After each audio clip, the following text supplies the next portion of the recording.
Viral di media sosial rekaman CCTV jemaah tiba-tiba serang imam sholat maghrib. Rekaman CCTV jemaah tiba-tiba serang imam sholat maghrib itu cukup menarik atensi warganet.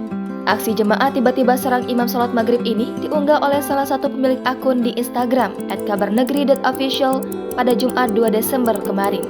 Dalam unggahan, pemilik akun menuliskan caption, "Apakah nanti pelaku akan didakwa sebagai orang gila?" Dari amatan Tribun Medan, tampak rekaman CCTV orang-orang yang sedang bersiap-siap melaksanakan sholat maghrib berjamaah di masjid. Di saf paling depan sudah ada seorang pria berpeci yang akan menjadi imam pada saat itu. Lalu di belakangnya terdapat sederet pria dewasa yang tengah merapatkan syafnya, tanda bersiap untuk memulai sholat. Pada rekaman CCTV tersebut ada 7 orang pria dewasa di saf paling depan. Ketika sholat belum dimulai, tampak 2 orang pria yang masih sempat berbincang-bincang. Namun dari seluruh pria dewasa yang berada di barisan depan tak semuanya membawa sajadah. Alhasil ada jemaah yang sholat tanpa alas.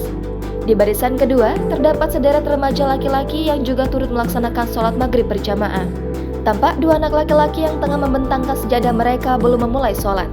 Setelah seluruh jamaah telah merapatkan syaf dan siap untuk melaksanakan sholat, imam pun memulainya dengan takbiratul ihram.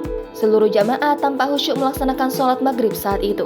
Mereka tampak khidmat melafazkan bacaan-bacaan sholat. Namun, tak berapa lama setelah sholat dimulai, terjadi hal yang tak terduga, di mana seorang jamaah pria dewasa dari barisan pertama secara tiba-tiba mendorong dan memukul imam yang sedang khusyuk memimpin sholat maghrib. Pemukulan itu dilakukan oleh salah satu jemaah pria yang mengenakan peci dan kemeja hitam.